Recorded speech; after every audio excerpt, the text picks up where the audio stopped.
संत शिरोमणी संत सावता महाराज भक्त निवास भूमिपूजन सोहळा आज आपल्या इथे संपन्न होत आहे. उपस्थित सर्व मान्यवरांच्या हस्ते प्रतिमा पूजन होत आहे.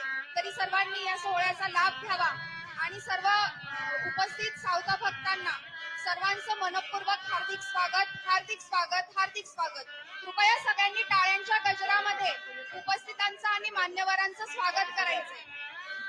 विठ्ठलाचे रूप अर्थक्य विशाळ हृदय कमळ मंत्रशुद्ध दिगंबर मूर्ती गोजरी सावळी तोडे पायावाळी मनकटी कटिवरी हाती पद्मशंख पुष्पकळी मोख अंगुलित सावतामाळी म्हणे शब्द ब्रह्मसाचे नाम विठ्ठलाचे कलियुगी अशा महान संत शिरोमणी सावता महाराजांच्या या कर्मभूमीमध्ये तीर्थक्षेत्र अरणमध्ये खऱ्या अर्थानं होत असलेल्या या भक्त निवासाच्या भव्य भूमिपूजन सोहळ्याच्या निमित्ताने